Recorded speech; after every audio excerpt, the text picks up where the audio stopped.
everybody, and welcome to my Final Fantasy VII First Thoughts video. This is the first time that I've really, made a video like this, and I'm just experimenting with stuff, so I don't know if this is really going to be a full-on thing.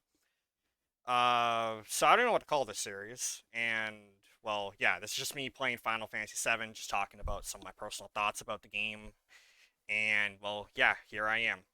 This is my very first time playing Final Fantasy VII as a whole. I have never played the original, but I do know of its legacy, and this is my very first experience with the game as a general player, someone who plays games. So before I really do get into the review, I just want to say a little happy belated Canada Day and happy belated 4th of July to my Canadian and American viewers. I was meaning to put this video out a lot sooner, but at the time I just couldn't, really do it because I got busy with other stuff. So let's get on to another general thing about the game. I have only played about 7 to 8 hours as a whole. I have not really played much, and I'll kind of get into that reason why in a bit. So for now, I am just going to talk about the story. And I just want to say I do like the story. The story for this game is absolutely amazing. I really love the characters. I love Barrett. He's my favorite. He has like a Gatling gun for an arm. He's a really good, caring father figure. He's out there looking out for people and stuff. That's kind of just how it goes. I also like Biggs. Biggs is another one of my favorite characters. He has this cool vibe personality that I generally like. And yeah, I also think the voice acting is actually done really well here, so that's good. I also am looking forward to seeing Sephiroth more as like a villain and stuff, but we'll see how it generally goes from there. So now we're going to be talking about the gameplay, and this is where I think Final Fantasy VII as a whole kind of just starts to turn as a bit of a whole another level. And I personally think the game just like the story is good, but then as soon as you get on the gameplay, it just stops right there, and it's like, okay, so yeah, it just takes a stopping point. And from what I'm trying to like say here is that if I had to explain Final Fantasy VII as a whole for a game, it would be a hack and slash based game with RPG elements, turn-based RPG elements. And as you can see here in this gameplay right here, there is an overworld that you can interact with some things. There are some items you can find. Like, it has all the other stuff right here. But when it comes to the gameplay, you have your basic attacks. You also have these heavy attacks you can use. And whenever you press the Y button on certain characters, they'll do like different things. Cloud will have a normal mode, and then he'll have a Punisher mode that he can go into where he'll do more damage, and he'll do like more like other stuff with those combos. It really depends on just how you play the things out here. But that's just generally what you get. You have you know just your spells, your abilities, and stuff. And this is where combat kind of just as a whole gets a little bit of a shallow, turning point. Because when you attack enemies, you are going to want to, use those abilities.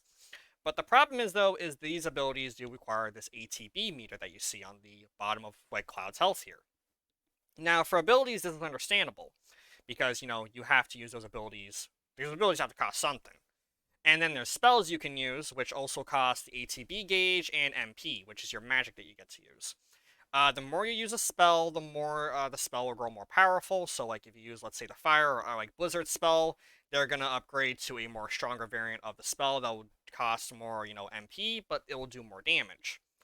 However, this is where the ATB meter also comes into another big issue. And to use items, you have to use ATB. You cannot just use items automatically. When you're out of battles, you can use items like healing stuff, like no problem, elixirs without any ATB. But during combat, you have to use ATB in order to, use these items. That's just the thing. I don't know why you have to do that, but it's like whatever. and that's just something that I have to really go with combat.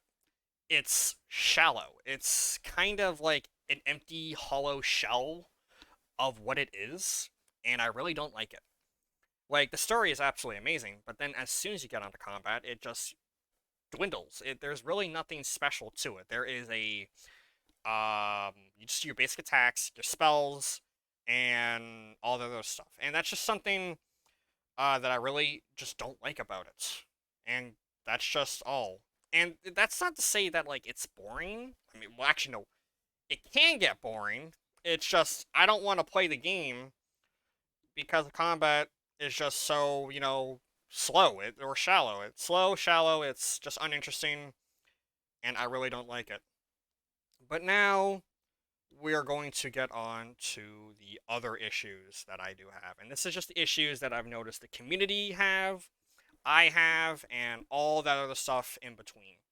So the performance has been a big debate. This has been going on since the first few days when Final Fantasy VII was like the remake was out on the Epic Game Store for like the first year, and there were like there's been slowdowns, there's been like just stuttering, frame drops, and all the other stuff. Yeah, you see there's some stuff going on in my video. I don't know if that has to do with OBS or the game itself, but I'll say that's an OBS issue for now. But basically, yeah, there's just been all this stuff, been going on. I've experienced some stuttering when I had it on high settings for my second time I booted up the game.